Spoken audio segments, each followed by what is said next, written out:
Hi everyone, Aaron here for Zollotech, and today Apple released iOS 26.5 RC, or Release Candidate. iOS 26.5 RC is available to developers and public beta testers on all iOS 26 supported devices. Now, iOS 26.5 RC means that it's the final version released to developers and public beta testers before it's released to the public. We'll talk more about when to expect that later in this video. But this came in at 8.72 gigabytes on my iPhone 17 Pro Max and was released alongside many other updates with iPadOS 26.5 RC, macOS 26.5 RC, tvOS and HomePodOS 26.5 RC, watchOS 26.5 RC, visionOS 26.5 RC, as well as iOS 18.7.9 RC and the iPad version to go along with that, and some older Mac updates as well. Now let's go ahead and take a look at the build number and talk about what's new. So we'll go into settings, we'll go to general, then software update, wait for it to load, tap on more details, then tap on the version number.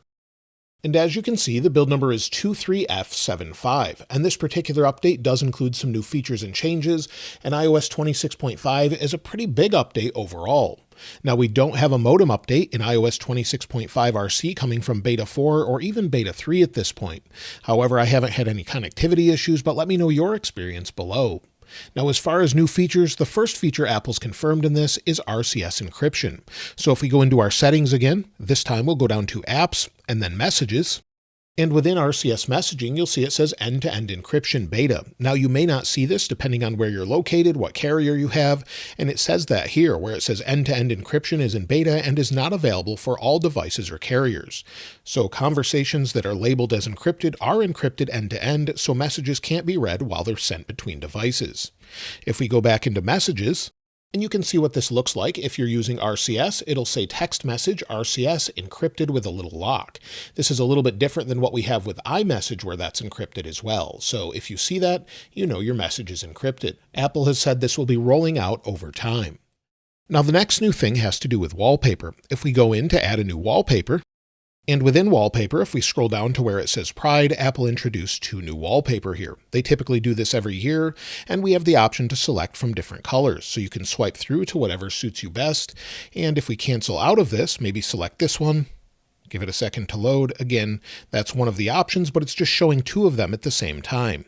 If maybe we select this one here, and if I swipe home from the lock screen, you'll see that the wallpaper animates back to the home screen. This works for any one of the colors that are set. This was also introduced, just like they do every year, with a new Pride collection for the Watch Band. So this goes along with an Apple Watch wallpaper as well, and those are available in iOS 26.5. You can actually see that below, where it tells you the availability with iOS 26.5 here once it releases to the public. The next update has to do with Maps. If we go into Apple Maps, you'll see once you go into the search dialog, we have some new options here. You'll see some things at the top that have changed a little bit, where we have some suggestions with restaurants, fast food, and others with new glyphs that are here. We also have our recents, of course, and then suggested places. It gives you 2 suggested places that are nearby. We could also see ads fairly soon. However, this is something that's rolling out depending on where you live and will be similar to what we see in the App Store, where they're not super invasive, but would show you something recommended in your area based on where you are. It also appears that Apple is finally bringing notification forwarding with iOS 26.5. This was something we saw originally in the United States, but is only in the European Union, where if you're in notification settings, you'll have the option to forward those notifications. It allows you to forward notifications to things such as third-party watches if you're not using an Apple Watch, or third-party devices, along with live activities. A user in the European Union updated and shared this with me, so we can see that there's the forwarding option here, and then of course forwarding to their watch. So it gives you an idea of what it looks like, and thanks for sending that along. Now, if you're someone that wants to switch maybe over to Android, there's some new options when you go to transfer. For example, if you go into your settings for general, then go down to transfer or reset iPhone, and then transfer to Android, when you go ahead and start this process, you'll now have the option to transfer all of your messages or just some of them. So 30 days worth of messages, 1 year, or all. Also, if we go into our settings, this time we'll go to General, and then we'll go down to Keyboard. Within Keyboard, if we go to Add a Keyboard, we'll add a new keyboard. If we scroll down all the way to I, we have a new option for Inuktitut and Inuktitut Latin. So those have been added with 26.5. Now, a feature that was in iOS 26.5 betas has to do with pairing maybe a Magic Trackpad, Magic Mouse, or Magic Keyboard to one of your Apple devices. Apple added automatic pairing, however, I'm not seeing it work like it did in previous betas. For example, if we go ahead and plug in the iPad here, this trackpad is actually paired to my MacBook Pro. That's the one I use for editing. We'll go ahead and plug it in, and while I can actually use it, you'll see here that I can, once I turn it on here, I can use it. So let's do that. You'll see it's moving around here on my iPad. If I disconnect this, before it would automatically pair and then continue to work on the iPad. I'm not seeing that in this update with RC. Instead, what I'm seeing is it pair back to the Mac, and it's no longer able to control the iPad without me pairing it specifically to this device. Another thing that's new has to do with reminders. If we press and hold on a reminder, you'll see a couple different options here. It now says, remind me at 6 p.m. Prior to this, it would actually say, remind me this afternoon or this evening. Now it's giving a specific time. Another thing we see coming to iOS 26.5, but we won't see just yet, has to do with an option for subscriptions. So maybe you have a subscription that you pay for monthly, or maybe you pay for yearly. Developers can now offer a yearly subscription that you actually pay for month to month, and then you can cancel anytime. So this is something you'll see in your settings. Go to your name at the top. And once you select subscriptions, you'll see those options here. So you can have a 12-year commitment, but again, canceling it, but paying month to month or paying yearly. So there's now new options for that. In addition to this, there's some things we don't see just yet as they haven't rolled out, but it looks like it lays the foundation for books to have awards, similar to maybe a year in review that we have in the music app, as well as achievements like Loyal Reader, the Power Reader, Reading Royalty, and things like that. So those are here apparently in the codes, but we haven't seen them roll out.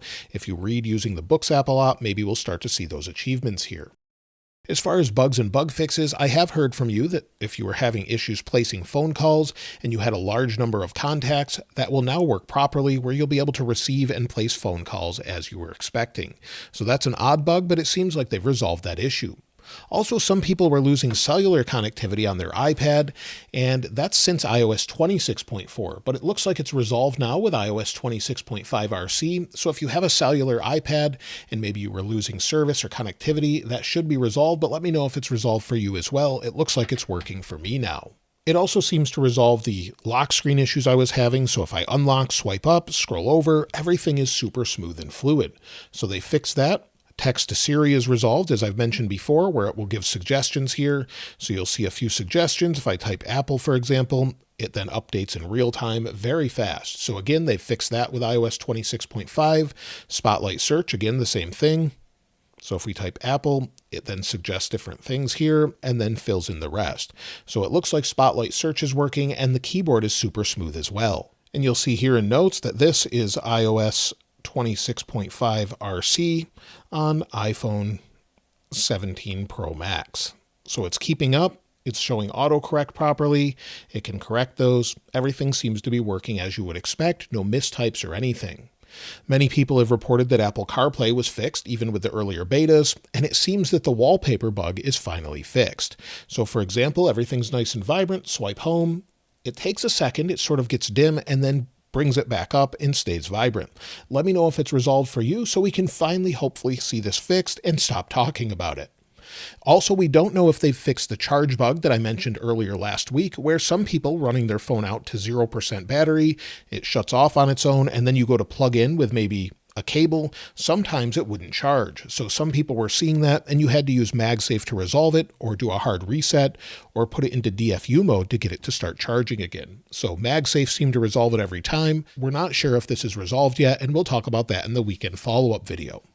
We do expect some security updates as well. Of course, Apple doesn't update this until after it's released to the public, but typically we'll see some security updates with iOS 26.5. And of course, we do expect the release sometime next week. So if we take a look at the releases, now, if there are additional issues with iOS 26.5 RC, we could expect an iOS 26.5 RC2 toward the end of the week, or they could call it iOS 26.5 RC version 2. It just depends on what they're going to name it. But if there's not really a whole lot of big additional issues, we could expect a public release on the 11th. So May 11th, we could see iOS 26.5 released to the public, sometimes later in the week if there's additional issues. As far as iOS 26.6 Beta 1, we could see that as soon as next week or the following week. And of course, iOS 27 Beta 1 and the first version of iOS 27 will be shown on June 8th at WWDC 2026. So we can expect iOS 26.6 and iOS 27 betas at the same time, of course going throughout the summer with a public release of iOS 27 sometime in mid-September around the iPhone 18 launch. Now, if you're wondering if you should install iOS 26.5 RC, if you're on any previous version of iOS 26.5 betas, I would definitely install it, provide feedback, of course, in the feedback app, and just use it and see how it is. If you're on iOS 26.4.2 or earlier and you want to try it out, this would be a good time to do that, but I would give it maybe a day or two to see if there's any major issues with it. Typically, Apple will let us know that by releasing an additional update. So if you're concerned about that, I would hold off, but if you want to try it out, now is the time to do that. When it comes to performance, as I mentioned before, it seems to be super smooth and have fixed most of the issues just scrolling through things. Things like ProMotion are nice and smooth, going back to the home screen, so swiping up here, going back home, again, is smooth. This was very stuttery on Beta 4 for me. Going into folders, all the animations, everything seems to be nice and smooth this time around. As far as overall heat, well, this seemed to be a pretty intensive update to install. It was quite warm, very normal for that to happen, but now it's cooled down, so we'll go ahead and check the benchmarks in just a moment, but it seems like it's much better. Of course, it will take a few days to know that, and we'll talk about that in the weekend follow-up video. As far as battery life, let's go ahead and take a look at the settings here. So we'll go into battery health, and you'll see I'm at 100% capacity with 76 cycles. I've been using it full time, and if we take a look at my overall usage, yesterday I had 2 hours and 2 minutes of screen active time, 33 minutes of screen idle time, and I used 56% of the battery. So not great there, but depending on the day, it's been good. Other days have not. So far today, 2 hours and 43 minutes of screen active time with 34% used. However, I did have to charge it as installing this update brought my battery way down. So hopefully it gets a lot better, but again, it takes a few days to know that for sure. As far as overall storage, let's compare it with Beta 3 and Beta 4, which were identical for me. So we'll go into settings, then we'll go back to iPhone storage within settings.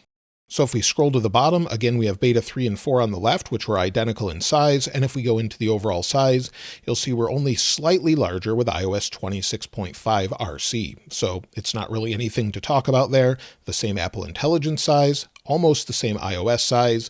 And again, when it comes to system data, it goes up and down as needed. Right now it's under 10 gigabytes, but sometimes it goes up to 60 gigabytes, but it's buried here so that you don't take a look at it, but it is cache data, so I would ignore it unless you're having some issues with storage. Initial benchmarks completed, and we have 3,776 for single-core, 9,826 for multi-core. This is quite good, running it initially right after it installed. Hopefully it improves, but again, we'll talk about that in the weekend follow-up video to see if it's ready there or anything else. And you'll see compared to what we had before, it seems like it's a little bit better just right off the bat. So that's great news, and it seems like it's performing much better overall. And so that's everything with iOS 26.5 RC. Of course, if I find additional features and changes, as well as bug fixes, we'll talk about that in the weekend follow-up video. Let me know how it's going for you and how your iOS 26.5 experience is as well.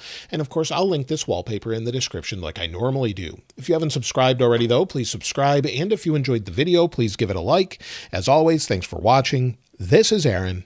I'll see you next time.